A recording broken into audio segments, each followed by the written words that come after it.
Estos factores que les acabo de explicar nos van a ayudar a determinar cómo va a ser su vino.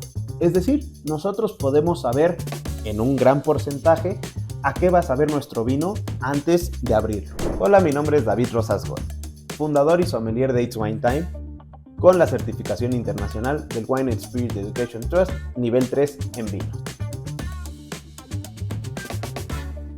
Algunos de los factores más importantes que intervienen en el sabor de nuestro vino al final son los del clima, empezando por la latitud en la que se encuentra.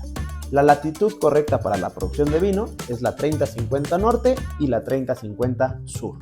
Si ustedes ven un mapa, justamente ahí es donde atraviesa Estados Unidos, Europa y algunas partes de Asia, China y Japón, por ejemplo, en la franja norte. Y en la franja sur, casualmente, tenemos Chile, Argentina, Sudáfrica, Australia y Nueva Zelanda. Por eso no es misterio que cuando ustedes van a una tienda de vinos, de esos son los países donde más vinos podemos encontrar. México solo toca esa franja del vino en la parte de Baja California y por lo tanto ahí es donde nosotros tenemos nuestra mayor producción. ¿Por qué se puede producir vino en Querétaro, por ejemplo? Porque existen los microclimas y eso desarrolla otras cosas para la producción de vino. Sin embargo, las condiciones ideales se presentan en esta cosa que se llama franja del vino. Después tenemos la altura. La altura nos va a ayudar a controlar los climas o a determinar los climas de nuestro viñedo. A mayor altitud se vuelve más frío. En promedio, por cada 100 metros que nosotros subimos, la temperatura desciende 0.5. La orientación de nuestro viñedo es muy importante. Esto nos ayuda a la exposición solar. Pero como siempre decimos, no hay una correcta, todo depende de dónde estemos. Pero bueno, a lo que voy es una orientación de este a oeste, de oeste a este, de sur a norte, etcétera, etcétera.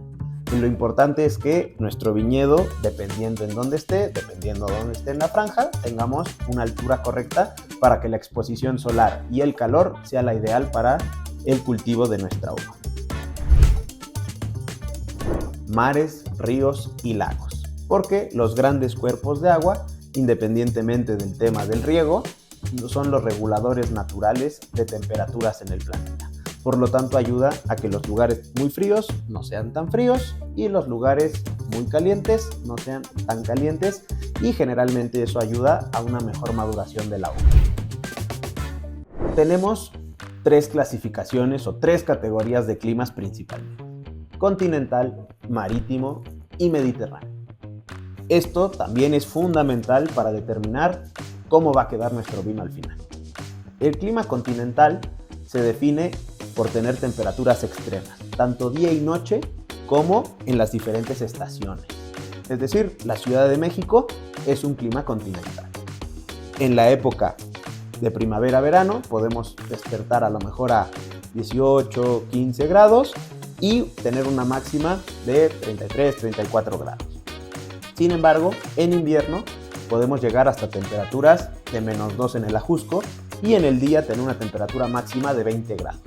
Es decir, se notan muy bien las estaciones y la época del año en la que estamos. El clima marítimo es muy constante. Sin embargo, es muy común que pensemos que el clima marítimo es caliente. Esto es un error muy común, ya que existen playas en muchos lugares del mundo. Entonces, lo que tenemos que tener en claro es que la temperatura es constante, es decir, la oscilación entre día y noche no es mucha y tampoco se marcan tanto las estaciones como se podría marcar en un clima continental. Y por último, tenemos el clima mediterráneo. El clima mediterráneo, en cierto sentido, es un híbrido entre los dos pasados, ya que la oscilación entre la temperatura entre el día y la noche no es tanta, pero sí se marcan muy bien las estaciones. Es decir, tú sabes muy bien si tú vas a Santorini en Grecia, cuando es invierno o cuando es primavera-verano, ¿no? Estos factores que les acabo de explicar nos van a ayudar a determinar cómo va a ser su vino. Es decir, nosotros podemos saber en un gran porcentaje a qué va a saber nuestro vino antes de abrirlo, con solo ver la etiqueta y saber de dónde viene.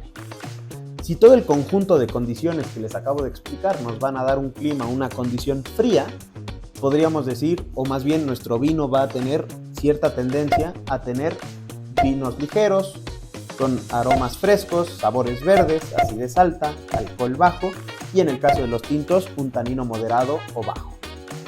Si por el contrario, el conjunto de condiciones nos dan un clima cálido, vamos a tener vinos con mayor cuerpo, sabores a fruta madura, más color, más taninos y alcohol más intenso. Esto no hace ni bueno ni malo ningún vino, simplemente nos ayuda a distinguirlos y a entenderlos. Yo siempre digo, no hay que pelearse con el vino, es decir, si nosotros vamos o encontramos un vino de una región fría, no le pidamos que vaya a tener mucho alcohol y un cuerpo intenso. Por el contrario, si nosotros encontramos un vino de una región cálida, pues no le pidamos que sea fresco, que sea ácido y que sea muy ligero. Por eso, si nosotros entendemos las condiciones climáticas, podemos elegir el vino que queramos para el momento y para la ocasión que lo requeramos. Después de tener todos los factores anteriores que vimos, otra cosa determinante es cómo hacemos el vino.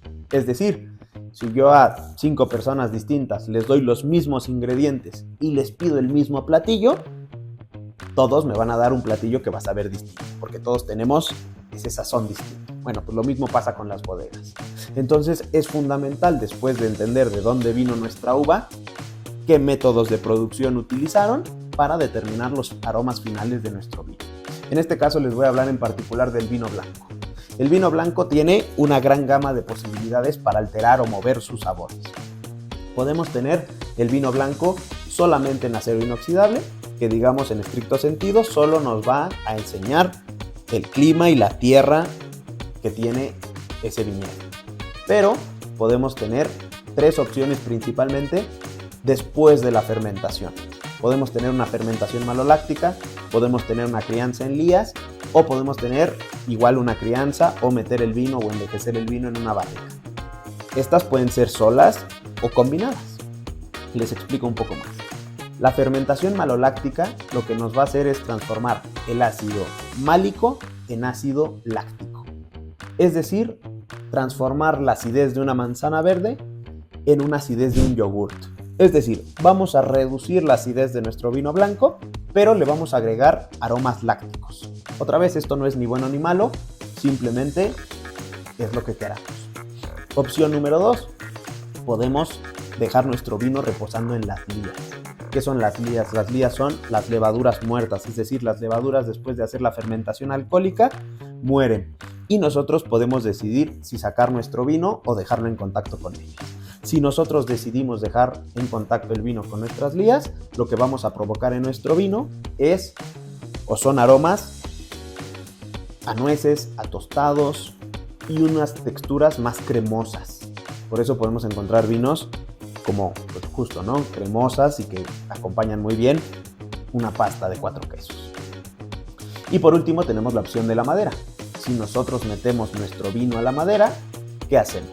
Bueno, principalmente vamos a añadir aromas especiados. Dependiendo del tipo de barrica y demás, son distintos, pero digamos en general clavo, vainilla y algunos tostados.